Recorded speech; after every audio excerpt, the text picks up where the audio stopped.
Welcome to zero loss option trade. दोस्तों, stock market में अब कौन शामिल नहीं होना चाहता। मैं तो कहता हूं शेयर मार्केट वो परिलोक है जिसके बारे में आप बचपन से कहानियां सुनते रहते हैं। अब तो स्कैम 92 जैसी कहानी सामने देखने को मिल जाए तो कौन दूर रहेगा। हम तो अपने ज़माने से ही बात करते हैं कि आज से 20 साल पहले भी स्टॉक मार्केट एक परिलोक की तरह था। उसमें सब शामिल भी होना चाहते थे और उसके बारे में वो खौफनाक भयावह किस्से भी फैले हुए थे जिसकी वजह से इंसान डरता भी था। आपके पुराने बुजुर्ग पिताजी दादाजी आपको सुनाते थे कि भाई ज़्यादा चक्कर में आना मत।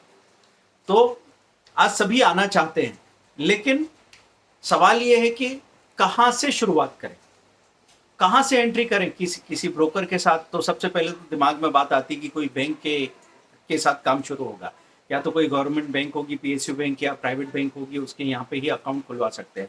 तो कई सारे लोगों को तो ये भ्रम है, तो वो सोचते हैं कि चलो एसबीआई, देना बैंक, पीएनबी, यहाँ पे कुछ हो गया, आईसीआईसीआई, एचडीएफसी या एक्सिस बैंक में ही कुछ होगा। उनको नहीं पता कि यहाँ पे सेबी के रजिस्टर्ड जो ब्रोकर्स हैं वो भी उतने ही ऑथेंटिक है और आप अकाउंट कहीं भी खुलवा सकते हैं। कुछ लोग ये जानते हैं कि हाँ चलो डिमेट अकाउंट, ट्रेडिंग अकाउंट खुलवाना है, उसके बाद काम शुरू हो जाएगा, लेकिन अब ब्रोकर चुनने के प्रोसेस में वो कंफ्यूज्ड है। वो सोच रहे हैं कि सबसे ज्यादा नाम किसका सुना है, किसका एड या ब्रांडिंग सबसे ज्यादा है। तो कई ब्रोकर्स की ब्रांडिंग ऐसी थी कि एक आम आदमी ने भी उसका नाम सुना हुआ था और वो जानते थे कि चलो किसी जमाने में शेर खान ऐसा ब्रोकर था, अभी जेरोदा है, अब स्टॉक्स वगैरह हैं। तो बहुत सारे ब्रोकर्स के आपको सामने यहाँ पे एडवर्टीजमेंट दिख रहे हैं, तो उसकी ब्रांडिंग के हिसाब से लोगों ने जाना है। लेकिन जितने जितने विकल्प सामने आ रहे हैं उतना ही कंफ्यूजन भी बढ़ता जा रहा है। अब अकाउंट खुलवाने का प्रोसीजर क्या है, क्या क्या लगता है उसके लिए। एक तो पैन कार्ड की जरूरत पड़ती है। तो बहुत सारे ऐसे यंगस्टर्स होंगे जिनका भी पैन कार्ड है ही नहीं, काम नहीं पड़ा। पहले तो लोग ये समझते थे कि पैन कार्ड बनवाते ही इनकम टैक्स डिपार्टमेंट आके आपके घर में छापा डाल देगा। तो उस डर से तो अब बाहर निकलना हो रहा है। तो आप अपना 100-200 रुपया देके किसी सर्विस प्रोवाइडर से या खुद जाके अपना पैन कार्ड बनवा सकते हैं, परमानेंट अकाउंट नंबर जो इनकम टैक्स डिपार्टमेंट को लगता है। लेकिन आपको टैक्स तभी लगेगा जब आपकी इनकम टैक्सेबल है, ये क्लियर रखना दोस्तों। तो आपका 15-20 दिन में, 25 दिन में पैन कार्ड बन के आ जाएगा।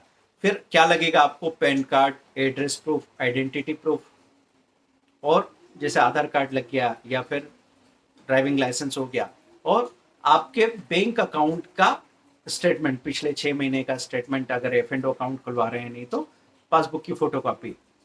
तो ये सारी चीजें आपने दी और 3-4 दिनों में अकाउंट खुल जाएगा। अकाउंट पहले तो ऐसा होता था कि ब्रोकर के ऑफिस में जाके आपको फिजिकली डॉक्यूमेंट की फोटोकॉपी देना पड़ती थी, सेल्फ अटेस्ट करके। लेकिन अब तो ऐसा है कि जैसे आप स्टॉक्स की लिंक हमारी है, उसको क्लिक किया, आपने अपनी डिटेल डाली, वहां बैक ऑफिस से फोन आया, आपके पास नहीं आया तो हमारे टीम मेंबर को आपने फोन लगाया। अब आपके जो भी डॉक्यूमेंट है वो आप फोटो खींच के स्कैन करके भेज देंगे, वहीं पे प्रोसीजर हो जाएगा, 3 दिनों के अंदर अकाउंट आपका खुल जाएगा। अकाउंट ओपनिंग चार्जेस क्या होते हैं, तो कई बार तो लोग अकाउंट ओपनिंग चार्जेस में अटक जाते थे कि ये तो फ्री में अकाउंट खोल रहे हैं, वहां तो 300 रुपए लग रहे हैं, वहां तो 500 रुपए लग रहे हैं। किसी को ये बात समझ में नहीं आई कि ये पैसा रखने का सिंपल सेविंग अकाउंट नहीं है, ये बिजनेस का प्लेटफॉर्म है। तो यहाँ पे 500 रुपए लगे, 1000 रुपए लगे, 1500 रुपए लगे, लेकिन अगर मेरा काम सही ढंग से हो तो फिर वो पैसा मायने नहीं रखता, वो कॉस्ट नेग्लिजिबल है। क्योंकि आपको हमेशा ध्यान रखना चाहिए जब भी कीमत की बात करते हैं ना, तो वो cost once in a life time है, वंस इन अ ईयर है, या फिर रेकरिंग कॉस्ट है। जब भी आप किसी चीज की कीमत की बात करते हैं ना, तो आपको ये बात जरूर ध्यान रखनी चाहिए कि जहां रेकरिंग कॉस्ट होती है वो बहुत मायने रखती है। रेकरिंग मतलब जो चीजें आपको रोज रोज लगती है, जिसका आपको रोज रोज पैसा देना पड़ता है। इसीलिए तो पेट्रोल का भाव जब बढ़ता है तो परेशानी क्यों होती है, क्योंकि पेट्रोल हम रोज खर्च करते हैं, खाना हम रोज खाते हैं। लेकिन ये डिमेट अकाउंट ओपन करने वाला कितनी बार खर्चा लगेगा। आपने समझो 4 जगह 5 जगह अकाउंट खुलवा लिए। अब अकाउंट खुलवाने का हमारा जो किस्सा, हमारा अनुभव है, वो मैं आपके साथ शेयर करना चाह रहा हूं कि किस तरीके से हम सोचते थे, किस तरीके से हम डिसीजन लेते थे और क्या क्या परेशानी आई। तो शुरुआत में जब हम ब्रोकर चुन रहे थे तो 3-4 महीने तो ऐसे ही गुजर गए, इसको लें या इसको लें, उसको लें या इसको लें। हम क्या करते थे, अपने परिचित को देखा कि वो हमको लेके जिसके यहाँ पहुंच जाए वहां हम अकाउंट खुलवा लेंगे। उसके बाद क्या हुआ, वहां पे थोड़ी जो भी परेशानी आ रही है कि किसी ने आपसे चेक मांग लिया, अगले दिन या 5 दिन बाद भी चेक मांग लिया, आप नाराज हो गए कि अरे यार ये तो ऐसे चेक मांग रहे जैसे पैसा लेके कोई भाग जा रहे हैं क्या, यही तो हैं, कुछ होगा तो देंगे ना पैसा, ऐसा सोच के हमने दूसरी जगह अकाउंट खुलवा लिया। फिर कहीं पे पता लगता था कि यार उसकी ब्रोकरेज थोड़ी कम लगती है, तो वहाँ अकाउंट खुलवाने की बात सोचने लगे। किसी ने कहा कि ये तो 20 गुना या 30 गुना का लिवरेज देता है, मतलब आप 1 लाख रुपए डाल के 20 लाख का ट्रेड कर सकते हैं, या 1 लाख रुपए डाल के 40 लाख का ट्रेड कर सकते हैं। तो उसके लिए लाइन लग जाती थी। मेरे को याद है कि पहले तो अकाउंट खुलवाने के मामले में दिमाग में ये बात रही कि अगर बहुत सारे अकाउंट खुलवा लेंगे फिर तो इनकम टैक्स डिपार्टमेंट आके पूछेगा इतने सारे अकाउंट का क्या कर रहे हो। बात वो नहीं है दोस्तों, आप 3 से 4 अकाउंट कंफर्टेबली खुलवा के रख सकते हैं, वहां पे आपका एक ही पैन कार्ड मेंशन है, तो आप जो भी ट्रेड करेंगे उस पैन कार्ड में वो रजिस्टर हो जाएगा कि हाँ इस पैन कार्ड में इतना ट्रेड रोज का हो रहा है, इतनी कैपिटल है, वो सब कुछ ट्रांसपेरेंट है, कुछ छुपा हुआ नहीं है। तो आप अकाउंट खुलवा सकते हैं। आप अलग अलग अकाउंट खुलवाने के कारण क्या, जरूरत क्या, जरूरत यह होती है कि आपका ट्रेडिंग एक्सपीरियंस कैसा है। कभी कभी इंसान ने एक पैमाना देखा कि ट्रेडिंग सॉफ्टवेयर अच्छा है, वहां पे बहुत सारी चीजें चार्ट यूं दिखता है, आप उसको देख के पहुंच गए और मालूम पड़ रहा है कि वहां तो सर्वर अटक रहा है। आप जब भी बड़े बड़े मौके पे ट्रेड करने जा रहे हो तो ट्रेड ही नहीं कर पा रहे हो, वहाँ हैंग हो जाता है सुबह सुबह सिस्टम। तो आज जब आप प्रेस्टीज एस्टेट लेके गए 400 और 500 रुपीज में, ये 506 खुला, आप जब बेचने गए इतने में वहां पे सिस्टम हैंग हो रखा था, और जब तक वो सिस्टम में क्लैरिटी आई तब तक ये 490 हो गया। तो एक ही दिन में 1000 शेयर में 10,000 रुपए का नुकसान आपको हो गया। अब ये नुकसान आपको काउंट करना चाहिए दोस्तों, ताकि आप डिसीजन लेते वक्त घबराएं, मतलब परेशान नहीं होंगे, कंफ्यूज नहीं होंगे। एक दिन में अगर आपके 100 शेयर पे 1000 रुपए का या 1000 शेयर पे 10,000 रुपए का प्रॉब्लम हो रहा है, तो फिर क्या 300 रुपए, 400 रुपए, 500 रुपए का एक और अकाउंट खुलवाने में हम कुछ सोचेंगे। अब अकाउंट ओपनिंग फ्री क्यों होती जा रही, कंपटीशन है। एक जमाना था जब 1% का 2% का भी ब्रोकरेज लिया जाता है, फिर कंपटीशन में ऐसा हुआ कि वो ब्रोकरेज घटते घटते 0.5% हुआ, 0.3% हुआ, 0.1% हुआ, फिर जीरो डिलीवरी ब्रोकरेज आ गया। अब आप स्टॉक्स आपसे जीरो डिलीवरी ब्रोकरेज लेता है, और अकाउंट खोलने पे कई बार वो आपको बोनस दे रहा है कि चलो 500 रुपए की ब्रोकरेज पहले महीने में आपको फ्री मिलेगी, वाउचर मिलेगा। ऐसी भी बातें हो रही है। तो ऐसा क्यों हो रहा है? ऐसा इसलिए हो रहा है कि एक ट्रेडर एक असेट की तरह होता है, ये ब्रोकर समझने लगे हैं कि अगर सही ढंग से वो सर्विसेज दे रहे हैं तो वो जो ट्रेडर है वो 5 साल, 10 साल, 15 साल तक लगातार काम करता रहेगा, और वो अपनी जेब से पैसा नहीं देगा, लेकिन जो टर्नओवर होगा वो टर्नओवर में उसको प्रॉफिट हो रहा है, लेकिन उसके प्रॉफिट के साथ ब्रोकर को भी प्रॉफिट हो रहा है।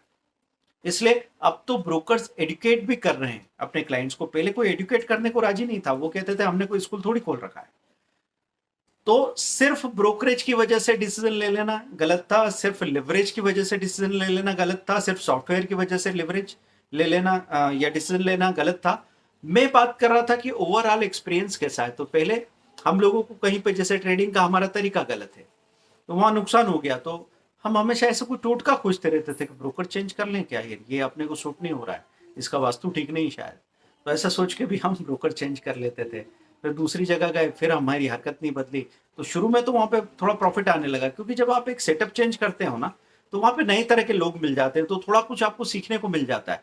अब वो सीखने को आप आगे ले जा पाते हो या फिर से अपने पैटर्न पे आ जाते हो, क्योंकि अपने पैटर्न को ब्रेक करना और उससे आजाद होना, ये उसके लिए थोड़ा लंबा एफर्ट या ईमानदार एफर्ट चाहिए होता है। तो फिर से हमको नुकसान होने लगता था, क्योंकि पहले तो डर के तमीज से काम किया, फिर थोड़ा प्रॉफिट होने लगा, फिर ओवर कॉन्फिडेंट हुए, फिर बड़े बड़े वॉल्यूम करने लगे हो, फिर बाजार में जब एक लॉन्ग करेक्शन आया वापस नीचे। अब उस लॉन्ग करेक्शन के बाद हमें को नया ब्रोकर ढूंढ रहा है। अब क्या किया हमने कि हमको ये बात समझ में आने लगी कि एक ऐसा ब्रोकर चाहिए हमको जहां पे लंबे समय के लिए हम अपनी होल्डिंग को रख पाए। तो वैसे में हमको लगा बैंक्स अच्छी है, अगर एसबीआई जैसी बैंक हो, एक्सिस हो, एचडीएफसी हो, आईसीआईसीआई हो तो अच्छी बात है। ये लंबे समय 20 साल 30 साल हमारी होल्डिंग यहाँ रखी रहेगी, इस ब्रोकर के यहाँ हम अपना इन्वेस्टमेंट का काम कर लेंगे, जहां पे अगर मेरी इक्विटी एसआईपी भी चल रही हो तो ठीक है, वो चलती रहे, मैं उसको जितना ना देखूं उतना अच्छा।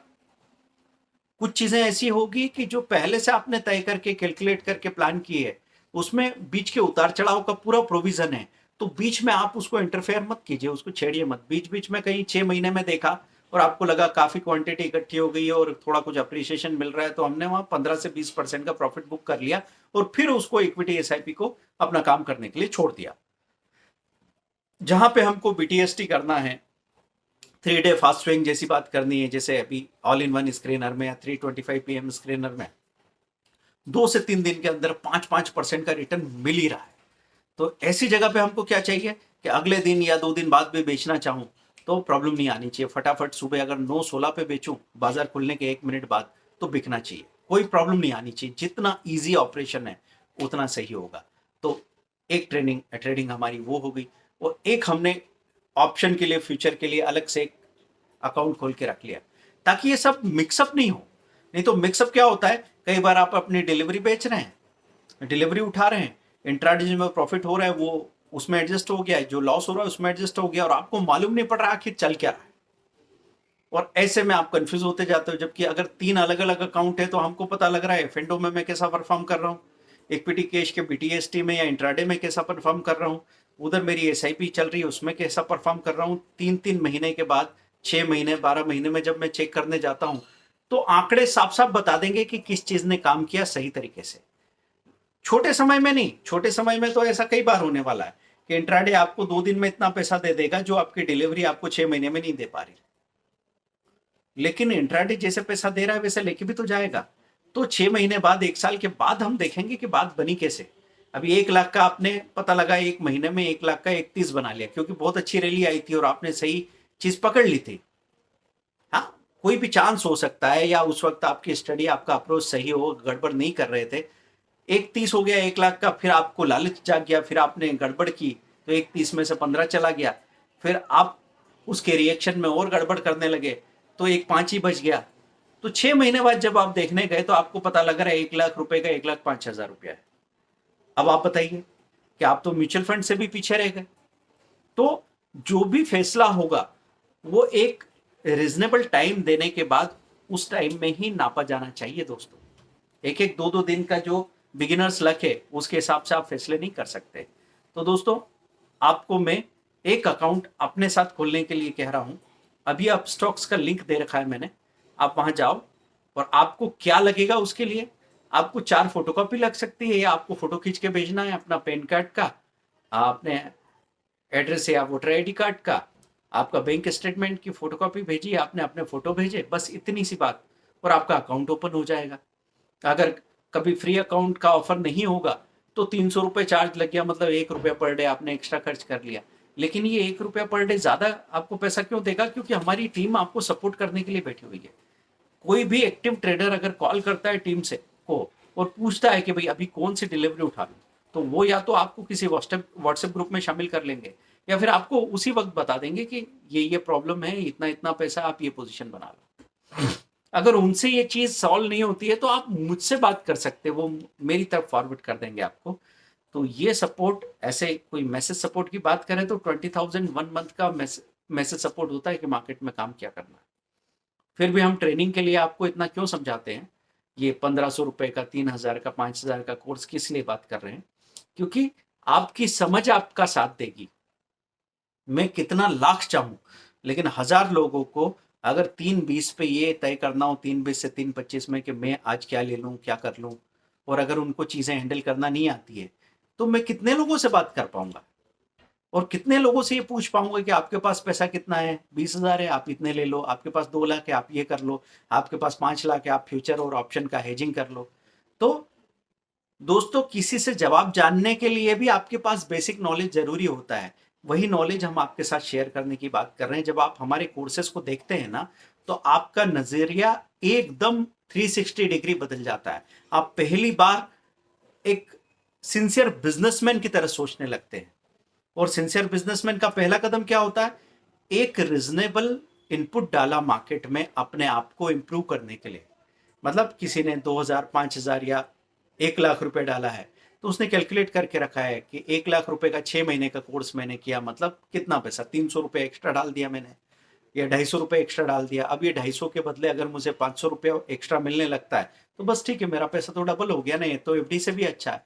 ऐसा करके वो निर्णय लेते हैं। आपको क्या लगता है कि एक इंसान जो वहां पे फ्लाइट्स के थ्रू ट्रेवल कर रहा है, एयर ट्रेवल कर रहा है, बिजनेस कर रहा है, और उसको नहीं पता क्या कि 5,000 रुपये का जो टिकट है या 10,000 रुपये का जो एयर टिकट लिया है उसकी बजाय 500 रुपये में ट्रेन का टिकट मिल जाएगा, 10 लोगों को साथ में लेके जा सकता है। लेकिन दोस्तों, वो समय बचाने के लिए पैसा खर्च कर रहे हैं और अपने लिवरेज को कैसे बढ़ा रहे हैं कि अगर वो 2 मीटिंग करके आ गए दिन में और एक एक मीटिंग से 5-5 लाख रुपए का फायदा हो गया, तो अब आप बताइए कि कौन जीता कौन हारा। ये माइंडसेट अपने अंदर उतारने के लिए, क्योंकि मैं मिडिल क्लास बैकग्राउंड से आया हूं, तो पैसा खर्च करना पड़ता है समय बचाने के लिए। ऐसा जब मैंने पहली बार सुना तो मैंने कहा समय क्या बचाना है, मेरे पास समय ही समय है, ले लो जितना समय लेना हो। पैसा नहीं दूंगा, पैसा मैं नहीं दूंगा क्योंकि मैं होशियार इंसान हूं। लेकिन धीरे धीरे जब मार पड़ी तो समझ में आया कि भाई, अमीरों का जो माइंडसेट है वो ही अलग होता है। सबसे पहले वो माइंडसेट आपको लाना पड़ेगा, उसके बाद ही बात बनेगी। नहीं तो तरह तरह के हम यहाँ पे ट्रोल मैसेज लिखते रहेंगे, तरह तरह के डायलॉग देते रहेंगे क्रिएटर्स को, लेकिन कुछ फर्क नहीं पड़ेगा, दुनिया चलती रहेगी। आपको ही अपने माइंडसेट को ग्रोथ ओरिएंटेड बनाना पड़ेगा। आपको ये समझना पड़ेगा कि भले 500 रुपया लगे, 1,000 रुपया लगे, 1,000 रुपया खर्च करके 1,200 रुपये लाने की अकल है क्या? नहीं है तो कहां से ला सकता हूं? अगर यही बात दिमाग में रही तो बात बनेगी दोस्तों। तो आप कई नए अकाउंट अगर आपने खोला और वहां पे अपने ट्रेडिंग एक्सपीरियंस को चेक कीजिए। मैं आपसे कहता हूं 5 अकाउंट खोलना है, 5 अकाउंट खोल लीजिए। आप अपने नाम से, अपनी वाइफ के नाम से और कोई रिलेटिव हो उसके नाम से भी अकाउंट खोल सकते हैं। अगर आपको लगता है कि टैक्स वाली प्रॉब्लम है, टैक्स किस तरीके से लगता है इसमें मैं वीडियो बनाने वाला हूं, तो आपने आपके नाम से और आपकी वाइफ के नाम से 2-2, 3-3 अकाउंट खुलवा के रख लिए और उसमें अलग अलग चीजें मैनेज कर रहे हैं। जब आप पब्लिक इशू आईपीओ लगाएंगे तब तो ये चीजें काम में आएगी, अलग अलग फाइल्स काम में आती है। लेकिन ट्रेडिंग के लिए भी, क्योंकि 1 करोड़ का डिलीवरी टर्नओवर खरीदना और 1 करोड़ बेचना, 2 करोड़ का टर्नओवर हो जाए तो आपको ऑडिट कराना पड़ता है। तो वहां पे भी अगर हम 50-50 लाख दोनों के अकाउंट में करेंगे तो ऑडिट की प्रॉब्लम नहीं आएगी आपके साथ। टैक्स की बात करें तो आप जो एक पर्सनल टैक्स का लिमिट होता है 2.5 लाख 3 लाख रुपए है, उसके ऊपर अगर हमारी इनकम हुई तो उस इनकम पे जो इनकम टैक्स लगना चाहिए ट्रेडर को वो टैक्स लगेगा। तो अगर हमने 2-2 लाख 2 अकाउंट में कमा लिए तो हम टैक्सेबल नहीं है। ये सब मैं डिटेल में बताने वाला हूं अगले वीडियो में। आप सब्सक्राइब करके रखे हैं, वीडियो को शेयर कीजिए maximum, zero loss option trade को डाउनलोड कीजिए, क्योंकि अगला वेबिनार जो होने वाला है वो वेबिनार होगा जीरो लॉस ऑप्शन ट्रेड पे। ये 2 अक्टूबर को हम लोग प्लान कर रहे हैं, गांधी जयंती को, नहीं तो संडे को। तो आप अभी डाउनलोड कर लीजिए और शेयर कर लीजिए जितने लोगों के साथ कर सके। इंस्टाग्राम पे हमको फॉलो कीजिए। आप सभी लोगों से मुझे इंस्टाग्राम का फॉलोइंग चाहिए, क्योंकि इंस्टाग्राम के फॉलो करने से हमको और यहाँ पे सपोर्ट मिलता है। अगर हमारी बात ज्यादा लोगों तक कम कॉस्ट में पहुंचने लगी तो दोस्तों इसका सीधा असर आपके कोर्सेज की कॉस्ट पे पड़ने वाला है। आपकी कोर्सेज की प्राइस उतनी ही कम होती चली जाएगी। तो आपका किया हुआ एक एक लाइक, एक एक शेयर, एक एक कमेंट मायने रखता है। तो अगर आपको उसके लिए कोई बहुत ज्यादा बड़ी परेशानी नहीं उठानी पड़ रही है तो इसी वक्त शेयर कीजिए, इसी वक्त कमेंट कीजिए, लाइक कीजिए। Thank you very much. speedearning.com, stockforexcourse.com website तो आप विजिट कर ही रहे होंगे। बाय। कोरा पे हमारे क्वेश्चन आंसर देखिएगा, पंकज जैन सर्च कीजिए, इंग्लिश हिंदी दोनों मीडियम में। कोरा पे भी आपको क्वेश्चन के आंसर्स मिलेंगे। कोरा पे जब आप जाएं क्वेश्चन के आंसर्स देखने तो उसको प्लीज अपवोट कीजिए। अपवोट अगर करेंगे तो इससे भी हमारी गूगल सर्च रैंकिंग पे बहुत बड़ा फर्क पड़ता है। Thank you, bye.